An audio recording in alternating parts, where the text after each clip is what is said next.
28 साल MPhil sociology की तालबा नाजिया ने नहाते हुए महसूस किया कि उसकी छाती पर एक उभार सा बना हुआ है।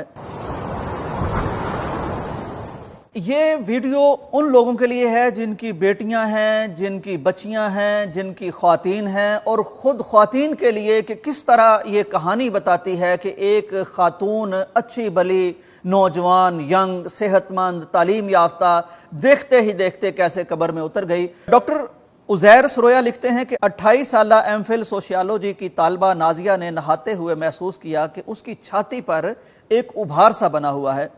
हाथ लगाने पर कुछ गुठली जैसा एहसास होता था, लेकिन कोई खास दर्द या तकलीफ महसूस नहीं होती थी। उसने सोचा कि वालदा से डिस्कस कर लेगी। चंद हफ्ते यूं ही बेध्यानी में गुजर गए। एक दिन दोबारा नहाते हुए उस तरफ ध्यान गया तो माँ से उसने डिस्कस कर ही लिया। माँ ने कहा कि कोई दर्द या तकलीफ है तो डॉक्टर को दिखा लेते हैं, और साथ ही मशवरा दिया कि ज़्यादा मसला नहीं लग रहा तो प्याज वगैरह बांध लो, वजीफ़ा वगैरह पढ़ लो, खुद ही ठीक हो जाएगा। चंद हफ्ते वजीफ़ा पढ़ा और प्याज भी बांधा और साथ साथ जैतून के तेल की मालिश भी की। गोया नाजिया ने नफसियाती तौर पर अपने आप को यकीन दिला दिया कि टोटकों से उभार का साइज़, ये जो गिल्टी सी सीने पे थी, ये कुछ थोड़ी कम हो गई। वो मुतमिन हो गई, उभार अपनी जगह पर मौजूद रहा, किसी तकलीफ या दर्द के बगैर, जैसे तूफान से पहले समंदर होता है, पुरसुकून। 6 महीने ऐसे ही गुजर गए। नाजिया को भूल गया कि एक छाती में उभार है। अब के नाजिया को अजीब सा दर्द दाएं बाजू में उठा, जैसे उसकी हड्डी में कोई सुराख सा करने की कोशिश कर रहा हो। दर्द की दवा ली, चंद दिन और दर्द को आराम आ गया, लेकिन दवा छोड़ते ही दर्द ने फिर जोर पकड़ा। आखिरकार करीबी डॉक्टर से मशवरा हुआ। उसने कहा जवान लड़की है, इसे क्या होना है। कैल्शियम और विटामिन डी तजवीज़ किया, साथ एक तगड़ा सा पेन किलर इंजेक्शन ठोका और गोलियां देकर चलता किया।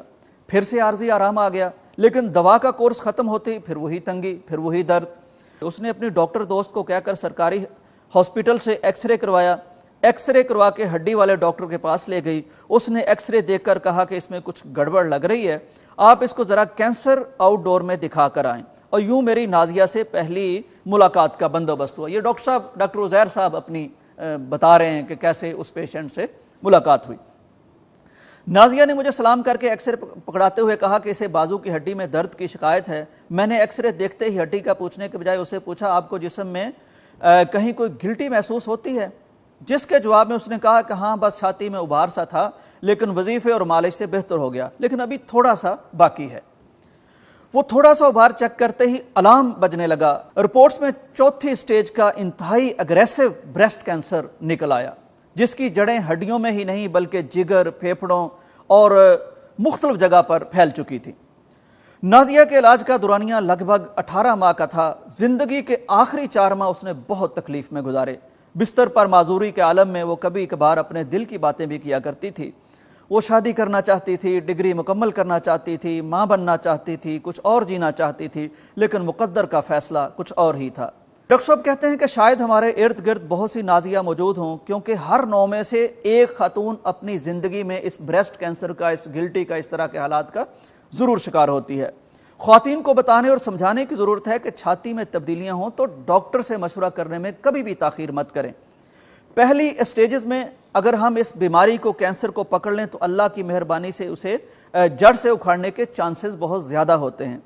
अगर आप खातून हैं और तस्वीर में दिखाई गई कोई अलामत आप में मौजूद है तो फ़ौरन किसी क्वालिफाइड ढंग के डॉक्टर से अपना मुआयना ज़रूर कराएँ। अगर आप मर्द हैं तो अपनी ख़वातीन को आगाही दें। झिझक और खामखा की शर्म से ज़िंदगी को दाव पर मत लगाएं। ज़िंदगी बड़ी कीमती है, ये अल्लाह की बड़ी प्यारी नेमत है, और इस कुरान मजीद में भी है, खुज़ू हिज़्राकुम, कि अपनी हिफाजत का, अपने तहफ़्फ़ुज़ का सामान करो। ये बहुत अहम बात है। मैं चाहता हूँ कि हर हमारी बहन, हमारी ख़वातीन जो हैं, हमारी बहनें और दीगर ख़वातीन जो भी हैं, वो इन चीज़ों पे ज़रूर गौर करें। तो ये एक आगाही का महीना भी है अक्टूबर का, ब्रेस्ट कैंसर के हवाले से आलमी सतह पर, और हम भी चाहते थे कि ये आप तक ये खबर पहुँचे ताकि इस सिलसिले में हमसे कोई कोताही ना हो। अल्लाह हाफिज़।